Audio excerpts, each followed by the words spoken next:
लाखों वर्ष पहले द्रविड़ देश के महान और प्रतापी राजा सत्यव्रत एक पवित्र नदी के किनारे संध्या वंदन कर रहे थे। चारों ओर शांति थी। बहती नदी की धारा और मंत्रों की गूंज वातावरण को दिव्य बना रही थी। जैसे ही राजा ने अपनी अंजलि में जल भरा, अचानक उनकी हथेलियों में एक नन्ही सी मछली आ गई। राजा उसे वापस नदी में छोड़ने ही वाले थे, तभी उस मछली ने मानो उनसे प्रार्थना की, हे राजन, मुझे मत छोड़िए, बड़ी मछलियां मुझे खा जाएंगी। राजा सत्यव्रत बेहद दयालु थे। उन्होंने उस नन्ही मछली की विनती सुन ली और उसे सुरक्षित रखने के लिए एक कलश में रख लिया। लेकिन अगले ही दिन एक अजीब चमत्कार हुआ।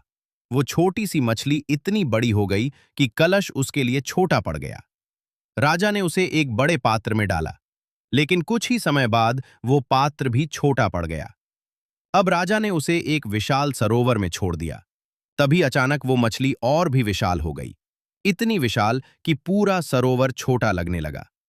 राजा सत्यव्रत समझ गए, ये कोई साधारण जीव नहीं, ये तो स्वयं भगवान की लीला है। तभी उस दिव्य मछली ने अपना विराट रूप दिखाया और कहा, हे राजन, आज से ठीक 7 दिन बाद पूरी सृष्टि जल में डूब जाएगी। प्रलय का समय आ चुका है। तुम एक विशाल नौका बनाओ और उसमें हर जीव, हर बीज और जीवन के आवश्यक तत्वों को सुरक्षित रखो। राजा ने भगवान की आज्ञा को शिरोधार्य किया। उन्होंने तुरंत एक विशाल नौका बनवाई और उसमें हर उस जीव और वस्तु को स्थान दिया जिससे मानवता और प्रकृति का भविष्य बच सके। कुछ ही दिनों में आसमान काला हो गया। भयानक वर्षा शुरू हो गई। नदियां उफान पर थीं। समुद्र अपनी सीमाएं तोड़ चुका था।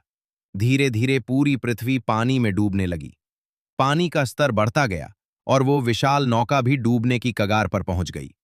ऐसा लग रहा था कि अब सब खत्म हो जाएगा, मानो मृत्यु सामने खड़ी हो। तभी समुद्र की गहराइयों से प्रकट हुए भगवान विष्णु के विशाल मत्स्य अवतार। उनका आकार इतना विशाल था कि समुद्र भी छोटा लगने लगा। भगवान ने उस नौका को अपने सींग से बांध लिया और शेषनाग ने उसे मजबूती से थाम लिया। अब वो नौका सुरक्षित थी। मत्स्य अवतार उस नौका को लेकर उस दिशा में बढ़ने लगे जहां छिपा था एक भयानक रहस्य। लेकिन ये प्रलय सिर्फ पानी का उफान नहीं था। समुद्र की गहराइयों में वेदों के साथ एक भयानक अंधकार भी छिपा था। एक ऐसा असुर जिसके कारण स्वयं भगवान को मत्स्य अवतार लेना पड़ा। आखिर कौन था वो असुर और उसने वेदों के साथ क्या किया था? अगर आप इस रहस्य को जानना चाहते हैं तो कमेंट में लिखिए पार्ट 2।